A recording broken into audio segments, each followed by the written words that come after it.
The Selfish Path to Romance. Download Chapter 1 for free at drkenner.com. Gina, you're having some financial difficulties? Yeah. Yeah, what's going on? I've just gotten into a rut. I lost my job for a couple of weeks. So. Okay. You just lost the job? Yeah, I was terminated. And because of the economy or because of your... So it's not a personal issue? No. They actually were very upset to let me go. They were very upset? Mm-hmm. So you feel valued. So that's one thing to keep in mind. That's important. Okay. That it's not personal. Mm-hmm. And so tell me, where does that leave you? Tell me what's most on your mind? What eats at you most? There are many aspects to it when we lose a job, but what's bothering you the most? I've been relying on my boyfriend to take care of all the financial business, but he's never really had to do that before. Yeah. And it's been causing him stress because he just doesn't understand how to budget. Okay. And he won't take any advice from me. Why won't he take advice? It's not my money. Oh, so what would happen? Do you need him to survive? Right now, yeah.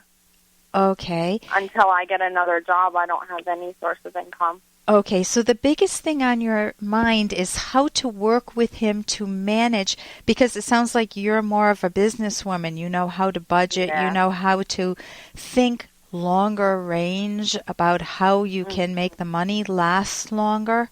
Yeah. And can you give me an example of something he's doing that's really gotten under your skin maybe in the past day or so, financially? Yeah, after I lost my job, I actually bought us a car with the little money that I did have. I spent all of it on a vehicle. And since I've been out of work, he has been driving his friends around and spending most of his money on gas. Okay, so it's like you created a monster. Yeah, I feel it like I spent all of my money on something that is causing him to spend all of his money. You know, it's something that hasn't really benefited me. And when you try to reach out to him, what do you say to him to try to... I mean, it seems so obvious on the surface. What are you saying to him? I can honestly say I don't say much. Okay, so you're the type that kind of keeps quiet?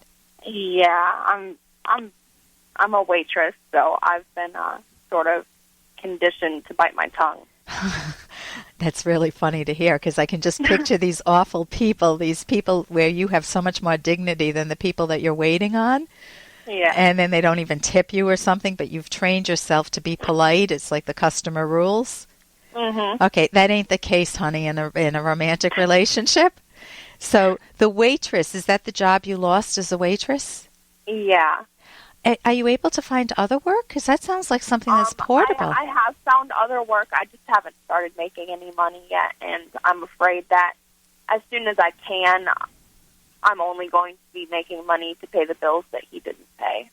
Okay, so I'm hearing a few things. One is that this is an opportunity for you to evaluate him. Is he a good lifelong partner for you? And if you ever want kids, is this the type of a dad that you want for your kids? Hey, I got to interrupt this because we've got to pay some bills. 30 seconds, that's it. A very quick ad, and then Ellen will be back. Romance. I wish I knew more about what girls want from a relationship. Boy, I wish I knew more about what I want. Where's that ad I saw? Here it is. The Selfish Path to Romance, a serious romance guidebook. Download Chapter 1 for free at selfishromance.com and buy it at amazon.com. Huh.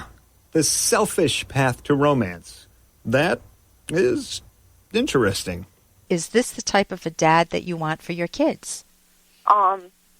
Spiritually and emotionally, yes. As far as...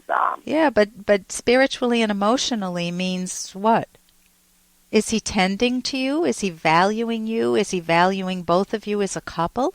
I mean, your stored wealth, the money that you earned by using your mind, You stored it in the finances and money. That's what you get paid for, right? Using your mind. Yeah. Being a good waitress. And is he dealing with your mind well, your money well? Or his money? No. Or is he escaping? Is he evading? Is he running away from a problem and not looking at the facts? Yeah. And if that's the case, what is causing that in him? Are you being rude to him or mean to him? Or are you being so quiet that he doesn't know it bothers you? And if you're biting your tongue, you need to unbite it. You need to be very good to your tongue. And you need to let it work with you. Yeah. Okay, so let me give you an example of something you might say to him. You can say, there's a part of me that wants us to really be able to look back and say that, we weathered my losing a job. We weathered very bad financial times well together. And I want to feel proud of that. I want to feel that we grew closer, that this was an opportunity for both of us to grow closer together and to even feel more affection towards one another. I'm finding that that's not working, and I think it's because I bite my tongue. And my guess, honey, is that you can tell that something's on my mind when you go out with friends. Is that true? And what might he say? It's really hard to say. He has a temper. Ooh. Yeah, he tends to lash out. So what would he say to me? Lash out at me. Give it to me. You really want me to? I bet. Yeah, without swearing, though. Oh, that'd be hard. I don't think he'd say many words without swearing. Okay, but give me a watered-down version of it for radio. What would he say? Say heck instead of other things. He would mostly just diminish my opinion. You don't know what you're talking about. You're an idiot. You're stupid. That type of a feel? Yeah. Okay. No, it's not your business. It's not your business. Get the hell out of my business. I'll make my own decisions. You can't force me. Who do you think you are? That type of a thing? Yeah. Okay. So if that's the case, you can say, I do have an opinion. I don't like to be shot down. I'm not looking to run roughshod over your opinion. I'm looking for us to discuss this, and I am very nervous. I'm very nervous financially, and this is not working for me, and I'm considering selling my car. Can you sell your car? No, I owe money on it. Oh, so you can't sell it at all? No, the only thing I could do is stop paying for it and get it repoed. Well, what do you think about that? I'd rather not do that. No, not that. Okay, I understand that. I need a car to work. But you can just tell him that Okay, but then you can just say that this is not okay to use my car this way. Listen, this is not a romantic relationship. I've got to tell you that, okay? He's got a relationship breaker, which is his temper, and people who have a temper mean that he's got some problems. You need to figure out whether you want to stay with him. You have no obligation to stay with a person. He's just a boyfriend. I'm assuming you don't have kids together? No. He's just a boyfriend. You want to think hard about this because you'll be on your own, but you're a good thinker. You've told me that from the outset, that you like to budget, you like to think longer range. Give yourself credit for that. And here's a little more from Dr. Kenner. I've been teaching for 22 years. And each year, these kids get more and more arrogant. Come on, Vern. The kids haven't changed. You have. Come on. Listen, Vern, if you were 16, what would you think of you, huh? And what a great question. If you were 16, what would your kids think of you? I'm Dr. Ellen Kenner. That was from the Breakfast Club. And it's hard to get a different perspective on yourself. Sometimes we think we're totally right, 100% right. And we don't get outside ourselves to see the context. Well, if I were my kid, what would I think of myself? Am I a bit harsh on them? Or maybe I'm a little neglectful of them? And maybe they feel invisible around me?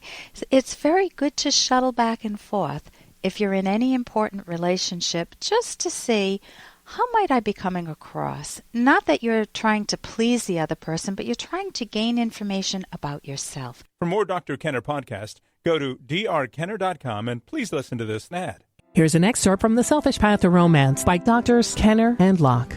It's unlikely that even an ideal romantic partner will be what you want in every detail. So to be happy, ask the question, what's essential in a romantic partner for me to be happy? Well, you can start by eliminating certain potential candidates. Newspaper love columns are filled with letters beginning, "My partner is a wonderful person except for one thing."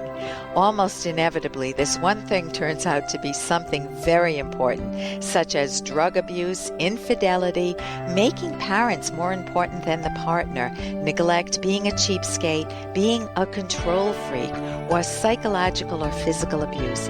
Any type of abuse is most certainly a deal breaker. Any serious uncorrected flaw will almost inevitably undermine other qualities that are good. You can download Chapter 1 for free at drkenner.com, and you can buy the book at amazon.com.